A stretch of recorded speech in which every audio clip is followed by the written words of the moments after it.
our existing laws just don't keep up with where predominantly cryptocurrency transactions are taking us, but also things that are very particular to decentralized models of governance, and particularly hard forks. The laws just aren't equipped to properly analyse the legal and tax implications of a hard fork. And this goes into the debate of code is law versus code as law. That is Joni Pirovich, and this is episode 30 of the Blockchain Pro podcast.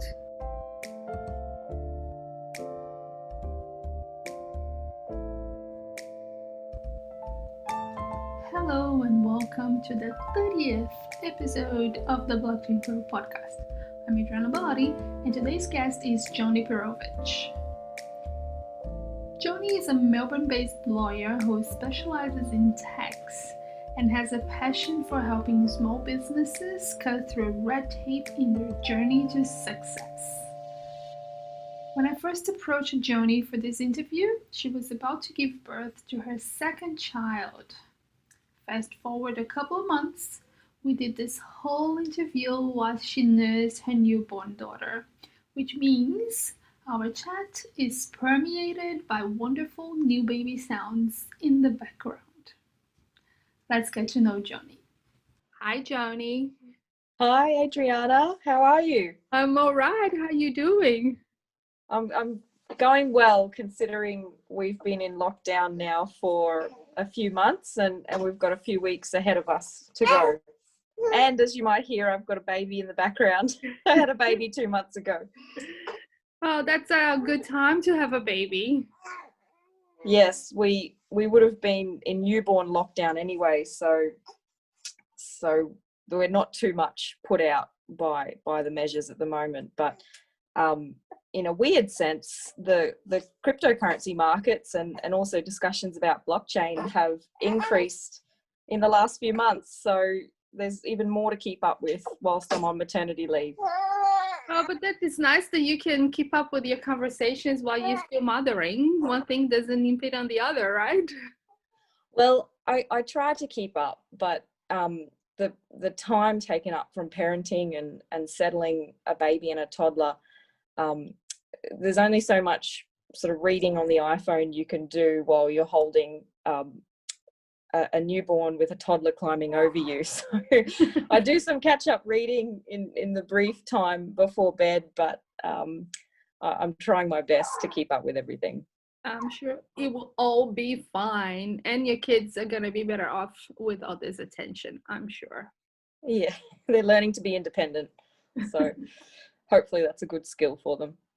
Oh, 100%. Okay, let's go back in time and talk about how did you choose your career path? Well, long story short, I grew up on a mango farm in Queensland, and so was put to hard work from a very young age. And I've always kind of had that work ethic instilled in me to just work hard with whatever I'm doing. And but also being grown up in a family business, I've always tried to look for the most efficient way of doing things to so that our family could finish the work as quickly as possible and as well as possible, to obviously get the best price for the mangoes, but so that we could have our own family time together or spend some time swimming in the pool. It was very hot in Queensland. So I guess I've always come from that background, and I saw my parents work extremely hard, but they felt like they could never get ahead in life and with their finances. And I would hear them at night talking over the dinner table about how sometimes they would be able to pay their bills, and especially for our education, because they're very much valued giving their 3 girls a good education.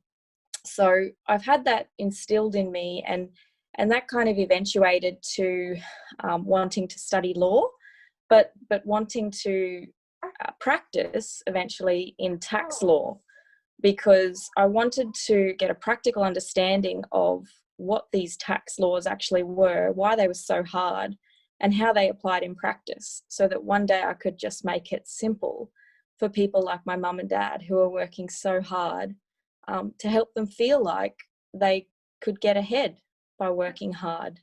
As That's well a as, great goal. yeah, well, I'm still working on it. So, but it's kind of that's why I started. And whenever I'm having a hard day, or difficult concepts to get my head around, sometimes difficult clients, I just try to remember why I started, and that usually helps get me through. So I'm still in tax, and I'm sort of blended tax with blockchain and digital assets now, and so the tax laws would change very regularly, and that was a lot of effort to keep up with, and blockchain and digital assets changes almost every few minutes.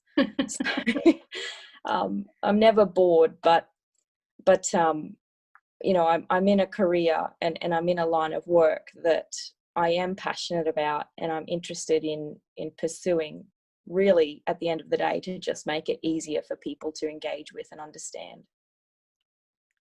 That's really good. I remember when I first saw you speak at Steve Valler's Blockchain 2020 event last year. I found that you were the most eloquent speaker I have ever seen. And thank you. I think because your passion for this really comes through when you speak, and it's so good to sit in an audience when you're hearing someone like that. So how did blockchain came into your life? Well, it's funny actually, because cryptocurrency came into my life first. Yes. I was working at PwC in the international tax team, and in 2014, that's when the ATO started developing their guidance around cryptocurrencies, well, Bitcoin in particular. Mm-hmm. And the call out went out to the group to say, who wants to learn about cryptocurrencies and respond to the ATO guidance, and help them prepare it at that time. And I looked into it, read a little bit about it, and just wasn't that interested. It really didn't pique my interest. And then it was about a year later, I had actually moved firms, and I was more responsible for responding to market trends and what was going on in the world. And I read an article about how tax rules could be coded into these things called smart contracts. And of course, I had no idea what that meant, nor the reference to blockchain. So that's when my journey down the rabbit hole into blockchain began, about a year later. And I then made the connection that it was linked to that old thing called Bitcoin. So I feel like I'm more of a purist on the blockchain front, because that article is actually what got me very much interested in this space. Learning about the potential of this technology to really improve business networks and even personal transaction networks. And the tax element, I thought, oh, you beauty, like I can code, I can create standard functions and set guidelines for how tax can be calculated and automatically remitted to various regulators around the world, and people don't have to worry about their taxes anymore.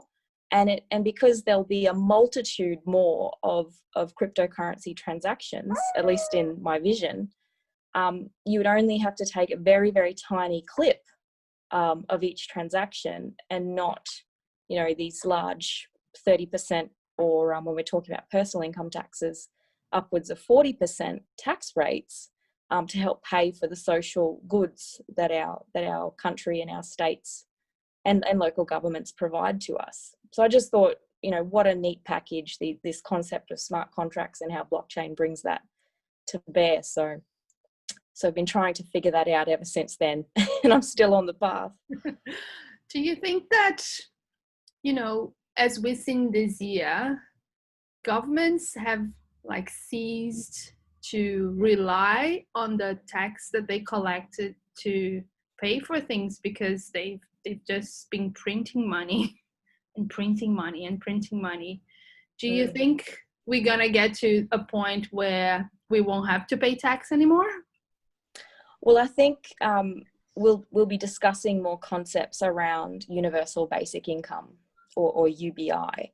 And so that's where the government, the federal government, pays basically a minimum wage to all of its citizens for them to live. Mm-hmm. And because, I mean, universal basic income has been discussed mostly in the context of the evolution of technology and when we don't have jobs to do because the technology does it for us in those kind of worst case scenario thought pieces. That's where they're discussing how we introduce the concept and also fund a concept of this universal basic income. So, you know, at some point in the future we'll get there, but I think at this stage we are, and you're seeing the federal government now look at these job maker programs to divert skills training to those areas where they think that there will be jobs in the future. So we're yet to see a lot more details of those packages, but one example of that is that there's going to be less funding diverted to arts degrees and more towards the sciences. So there's questions around how correct this actually should be, but if you go back to it, it's taxpayer dollars that are funding the universities to deliver these education programs. So if you don't have a job at the end of the university degree, then why should the taxpayer fund it? So, and that's where, like, it does come back to tax and tax policy, and it's not something that you can just learn for a couple of years and then say, this is what I recommend for the economy to come out in good stead. You're constantly having to look at microeconomic and macroeconomic factors to figure out what might be the best tax policy settings to really have a prosperous nation and people that are in states of well-being rather than ill-being. That makes sense. Do you think, from what you've seen, that the current tax policies for cryptocurrencies in Australia are going in the right direction? No, I don't think so. I mean, I commend the efforts of the regulator, the Australian Taxation Office, for putting a lot of web guidance out there. And they're really doing what they're able to do within the powers that they currently have. They're applying our existing tax laws to what they see, what they characterize cryptocurrency as property, and then how cryptocurrency transactions are fitting within existing laws. But a lot of the issues that I come into are that our existing laws just don't keep up with where predominantly cryptocurrency transactions are taking us, but also things that are very particular to decentralized models of governance, and particularly hard forks. The laws just aren't equipped to properly analyse the legal and tax implications of a hard fork. And this goes into the debate of code is law versus code as law. And so I have, we're getting to the stages of being able to lodge a test case at the moment on the legal and tax treatment of the Ethereum Classic hard fork. And our argument is, well, we obviously disagree with the ATO's view on hard forks, which they call chain splits, as it relates to ETH Classic. And so over the passage of the next 1 or 2 years, hopefully you see the results of us bringing the arguments forward to say why we disagree with the current ATO view. And we're also keeping Treasury informed of the progress of this dispute so that they can see that the policy aspects need to be developed as well. And it's hard because we need to let the existing law run its course almost to show in a judgment, in a legal judgment, that the law just doesn't go far enough. And in other areas of the law where the law just has seemed to be wanting, you might see the judges that are making the decision, they might have reference to say this is a matter for the legislature, you know, and that's where they're saying the policy really needs to be developed. So it's our hope that some of those comments are made to add some impetus, some inertia to have the government really prioritise putting proper policy frameworks around the legal and tax treatment of both blockchain projects as well as cryptocurrency transactions. If you could, if someone said to you tomorrow, okay, you can make this policy, what would you do? Well, I think the one that would result in the most impact would be saying that we can have some sort of personal use wallet election. So in its simplest form, you could elect a wallet or a couple of wallets where the crypto that's held within those wallets, any transactions made with those are not relevant for tax purposes. So you don't have to worry about tracking any crypto to crypto trades. You know, you might be doing that for your own personal experimentation to learn and to get into what cryptocurrency is, and that then encourages curiosity about what the blockchain teams are actually building and why they're building it for. So I think if we had personal use wallets with kind of a value balance of no more than 1,000 or a couple of thousand at any one time, I think you'd start getting more people interested in learning about cryptocurrency, because it's not going to create a tax headache from doing so. And so you're going to get experimentation with the network, you're going to get curiosity, and you're going to get more people learning about what this is and then what the potential is for markets, but as well as their own personal and business affairs. And I think that's the best thing that we can do for education and therefore adoption, which helps Australians and Australian businesses advance in what's going to be a increasingly global digital economy.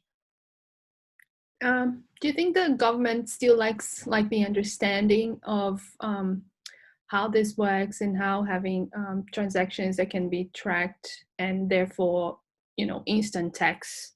I think they do. I think they've just flooded with a number of priorities anyway, and then COVID has come along and has rightly directed their attention to a number of health priorities.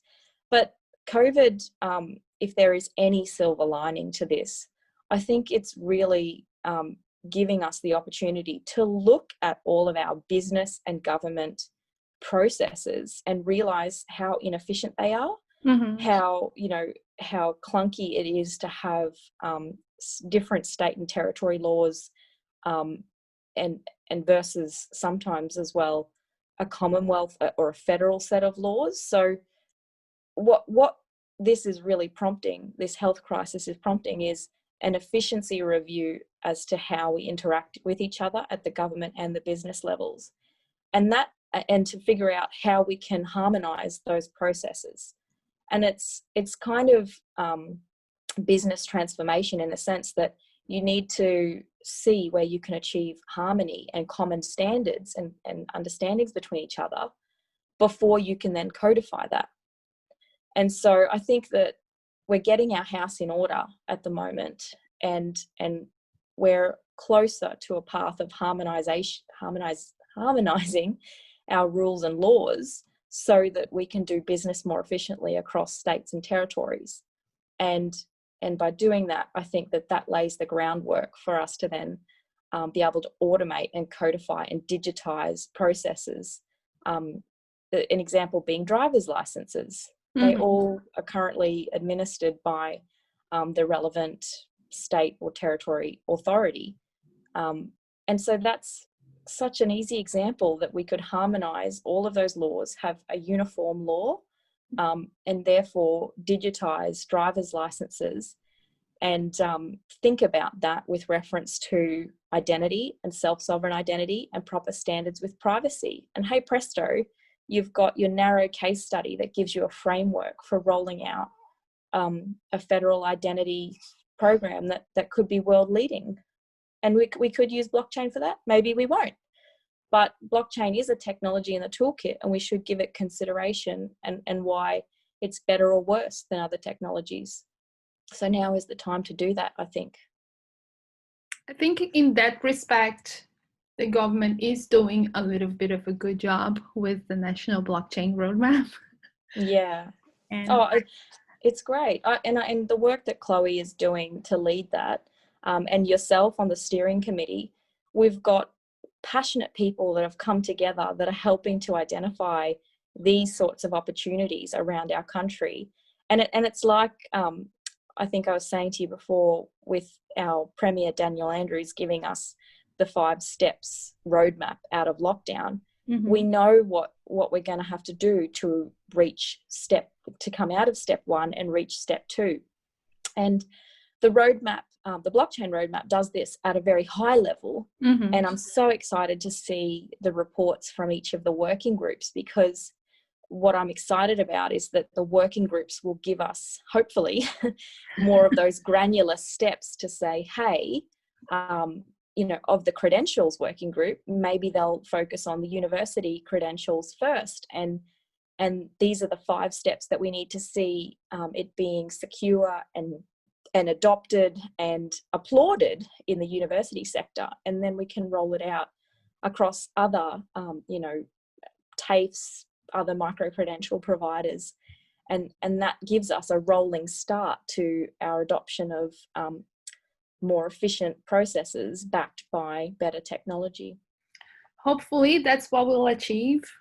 Yeah. Everyone is working hard to try and make that happen. No, we appreciate all your hard work, Adriana. Okay, let me switch gears a bit. How do you explain blockchain to those of you, or do you ever have to those of you in your life that, are not very tech savvy? Well, if I could jump to cryptocurrency first, because over the weekend it was Father's Day, and so I had my partner and his son, who's 16 years old. They both wanted to learn about cryptocurrency, and I set my partner up through a regulated exchange, and the son, who's not yet 18, through what most people would call an unregulated exchange, so no KYC.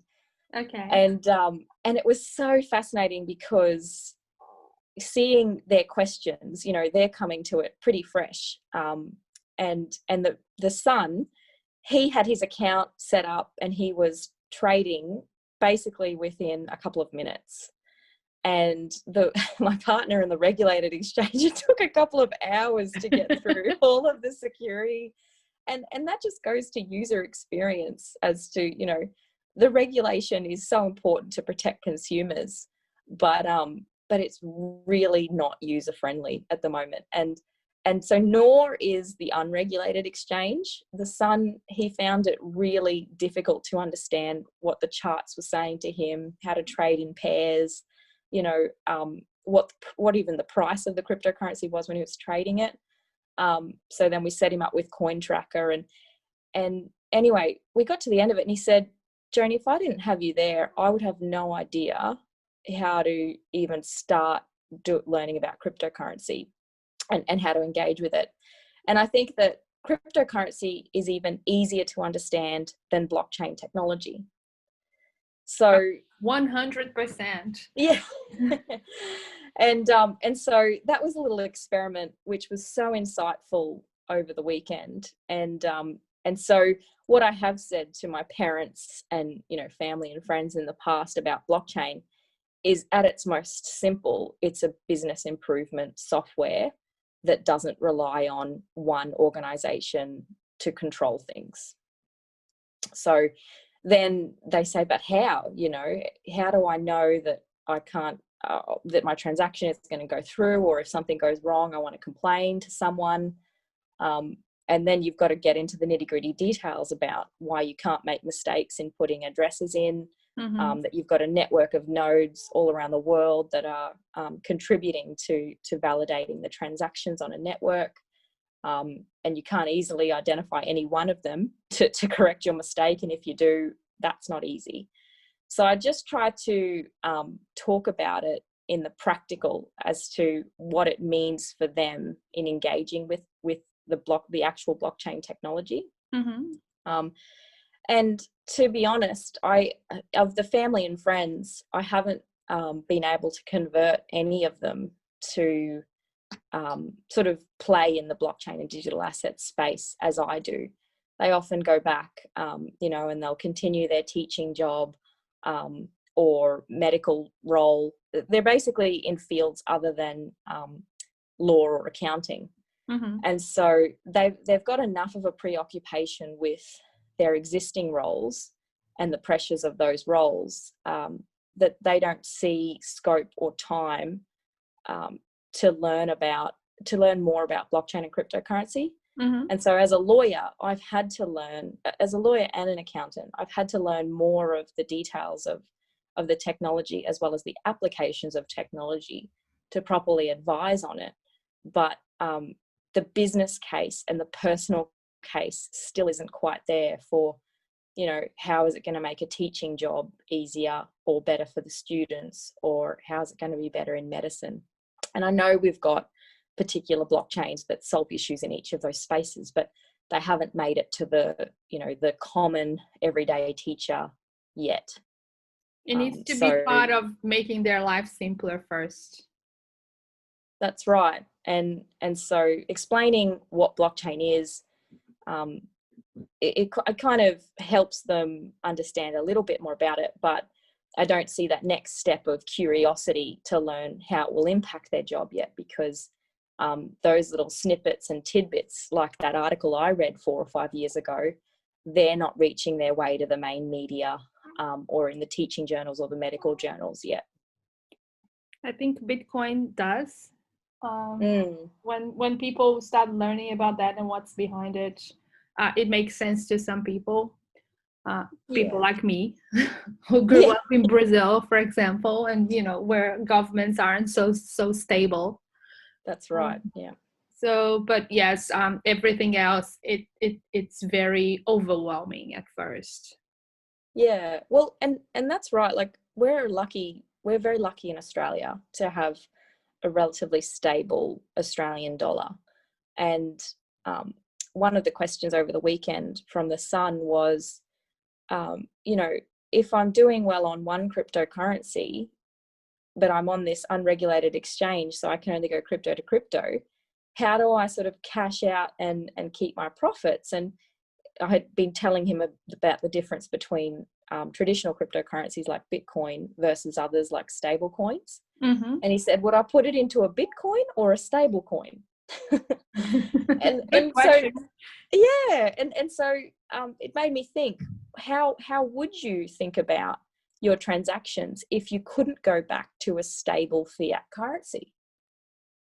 And I know that stablecoins a lot of them are pegged to our fiat currencies, but imagining that kind of world, it also provoked some further thoughts in my head about, from a policy aspect, how could we be thinking about frameworks that not only suit the current environment where we've got fiat currencies, where monetary policy is managed by our reserve banks, our Reserve Bank of Australia, but how would we also see frameworks that suit where there are no fiat currencies at all?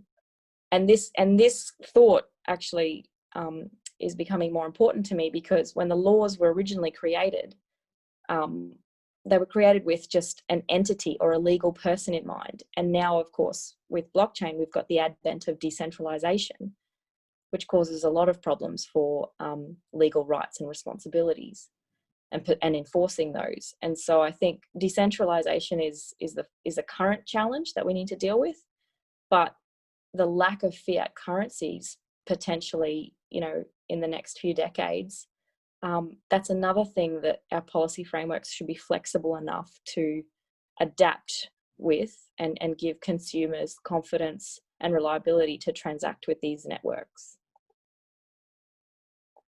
Sorry if I'm throwing out too many. No, I'm just thinking about what you just said. I think that is a really big challenge, and I can see in a world where people transact more. Let's use Bitcoin as an example because it's the most trusted crypto, the one with the largest network, the one I like the best. But in a world where you can get paid in Bitcoin, you can transact and buy your groceries and everything and pay for your services in Bitcoin. Yeah, why would you even need a fiat on and off ramp? You don't.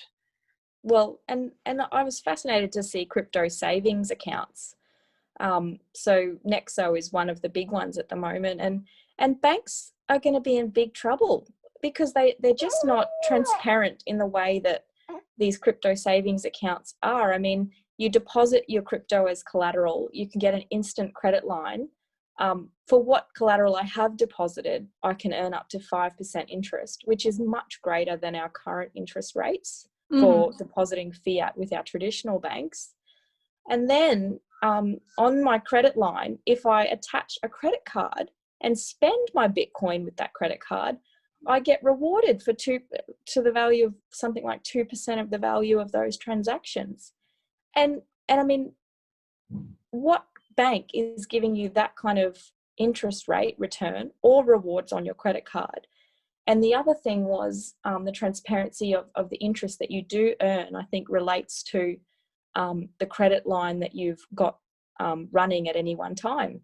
So you've got transparency in interest received versus interest paid margins, which is the secret sauce of our traditional banks right now, and really how they're able to make so much money, which they do generally give back by way of dividend to their shareholders.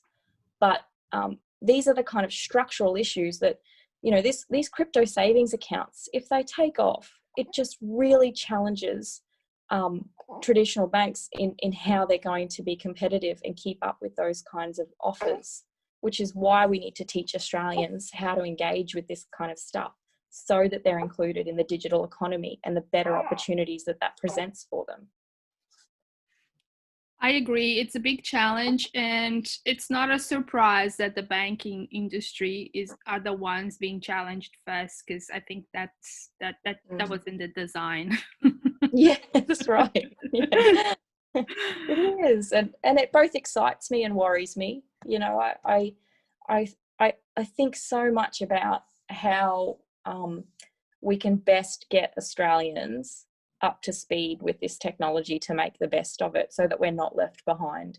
Because it is, I mean, you're in this world, it just emerges at a cracking pace.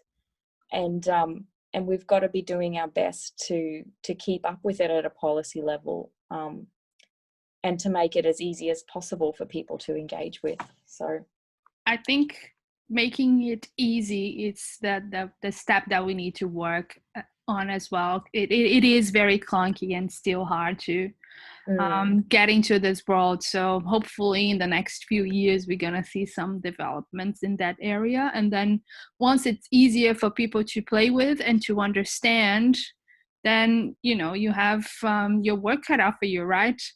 And then you have to look at the policies and how the relationship of the people playing with it and the government behind it work. And it's good that things are like developing side by side. We don't have lots of people playing with it whilst we don't have the framework for this relationship to happen. Otherwise you just get ahead of the time, and we have problems like we've had in the past with, you know, how the government has as you mentioned before, how the government has ruled on some things that could have been done better. That's right. Yeah. But I think the great thing about the blockchain community in Australia, but also in other places, is that we're really connected. So it's probably one of the great ironies that, you know, blockchain brought us decentralization, but it also helps with connecting communities. And I've certainly found that for my whole time working and sort of spending time in this industry, we're all connected, and those of us that have spent the time to understand it, we generally are passionate about it. And so unlike other policy development areas, I'm yet to see another issue garner so much community interest for people to volunteer their time to contribute to development of reports and then policy recommendations. I mean, in other circles, generally consulting fees would be paid for people to do the research and come up with these things. But as a community, we're volunteering a lot of time to move the dial forward, which is very commendable, I think. I think it's a great aspect of decentralization. Like decentralization in the network it's about security and having data redundancy, so things don't get changed without permission, right? But in a way, it creates this community where people are interested because they see that they have a key role to play. That's right. I love that aspect of Bitcoin, blockchain, and all the other stuff. All right, we're getting to the pointy end. It goes so fast. It does. How do you have any advice for the kids out there studying law or thinking about studying law? How do they go about reconciling, their current law studies with a little blockchain, Bitcoin, crypto flavor? Well, I encourage them, it doesn't have to cost money. There's so many clips out there on YouTube now, so many articles. Just start reading. And a lot of us are contained to our own homes. So I would usually recommend to go to events, and find the people that are working and speaking about these issues and talk to them and get to know them, because that's a natural network that will help their progression through the law to, get good working experience opportunities, and then ultimately jobs or contract positions where they're working on digital law or emerging technology legal issues. So I'd encourage them just start reading about it, learning about it, and that then triggers the curiosity to learn more if it links to something that's relevant to them and their passions. And once I think passion is always a good substitute for the things that might otherwise get in our way. So there's nepotism, there's so those that already have family generations in the law will look out for their sons and daughters that then make it into the law. And there's so many law graduates right now and accounting graduates looking for jobs, and they're trying to make themselves look more attractive than the others, and despite the things that are working against them, so like pre-promised positions.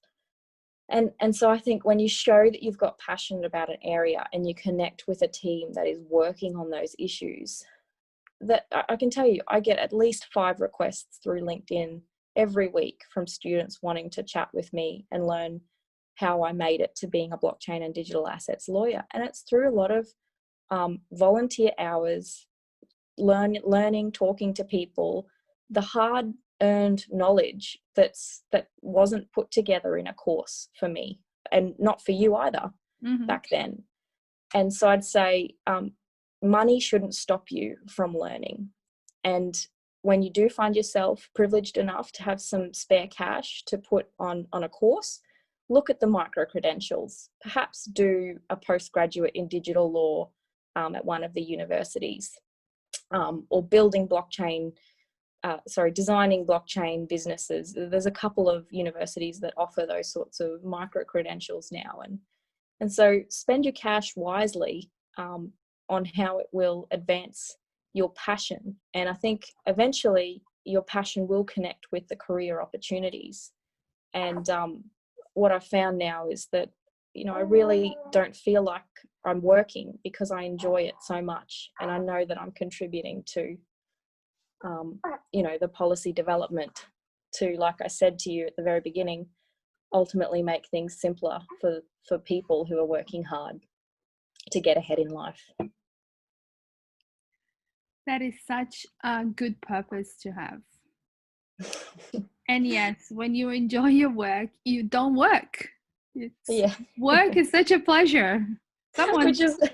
Which is why I'm chatting to you while I'm, trying to settle my baby, and so there's always a juggle and there's always a trade-off, and I think that if you enjoy it, you won't resent that juggle, and it won't be a toll on you, and you'll take the time out for your own well-being when you need to exercise or to see friends. So you can moderate yourself as well, but just do what you're passionate about would be my advice to those budding students coming into the workforce. That's great advice. And your baby, she is so good. We hardly heard any peeps out of her. Well, I think we are coming up to time, so thank you so much for having me on the show, Adriana. I really appreciate everything you're doing. Thank you for taking the time and, taking the time from your kids, even though she's there with you. But, I really appreciate it. That was a great conversation. No worries. My pleasure. Thank you. And that was the wonderful Joni Pirovich. If you have a question, comment, or want to reach out to Joni, you can follow the links that I've put in the description for you. Remember to like and share this episode with your mates. And if you have been enjoying these chats, please take a couple of minutes to write a review. They really help us get more visibility, and you will get my eternal gratitude. That's all from me today. Hope you enjoyed the show. Stay safe, and I will see you at the next block. Bye.